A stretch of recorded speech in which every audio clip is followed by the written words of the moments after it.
Bonjour à toutes et à tous. Aujourd'hui, je vous présente Austerlitz 1805, les grandes batailles de l'histoire de France, publiées chez les très bonnes éditions Plein Vent. Pour commencer, je dis qu'Austerlitz, en bande dessinée, est une fresque historique épique. Avec Austerlitz, les éditions Plein Vent nous plongent même, au cœur de l'une des batailles les plus emblématiques de l'épopée napoléonienne. Austerlitz est effectivement l'une des batailles les plus étudiées et les plus connues de toute l'histoire. Aujourd'hui encore, dans les grandes académies militaires, les officiers analysent, décryptent la stratégie napoléonienne. Cette bande dessinée allie l'art du récit graphique à une rigueur historique pour offrir un voyage captivant dans le tumulte de l'Europe du début du XIXe siècle. Austerlitz, c'est une plongée immersive dans la bataille des trois empereurs. Effectivement, le récit nous transporte en 1805, à quelques jours de la bataille d'Austerlitz, où Napoléon Bonaparte s'apprête à affronter une coalition austro-russe qui l'écrasera.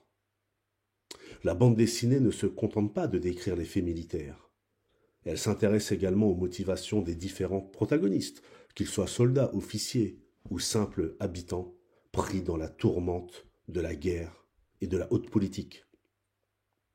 Les auteurs parviennent à retranscrire avec justesse la stratégie géniale de Napoléon, tout en explorant les doutes et les espoirs des hommes qui ont participé à cet affrontement décisif.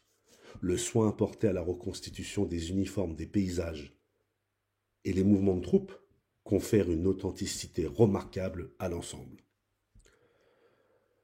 L'un des points forts d'Austerlitz réside dans la manière dont la bande dessinée humanise ses personnages.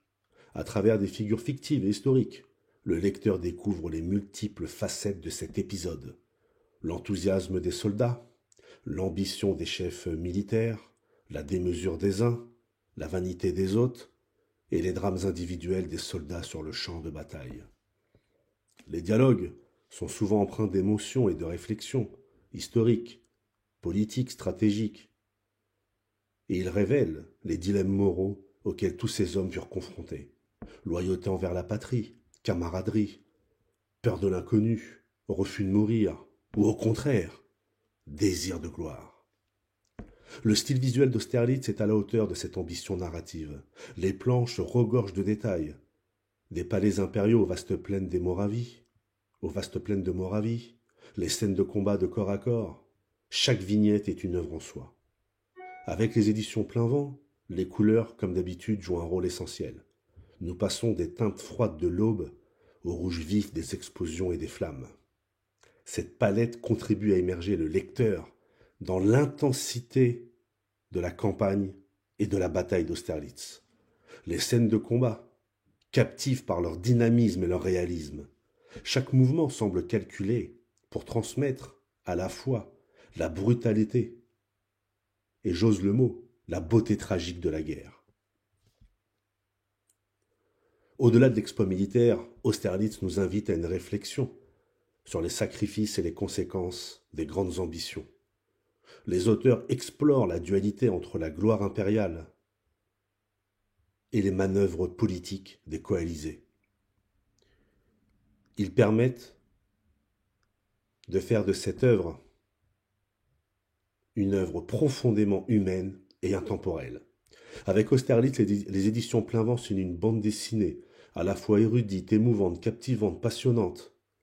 Elle combine un scénario captivant et un graphisme époustouflant, avec le souci des détails et de nombreuses anecdotes qui raviront les amateurs d'histoire napoléonienne. Beaucoup de petits détails, par exemple le fameux chien de Joséphine, j'en dis pas plus.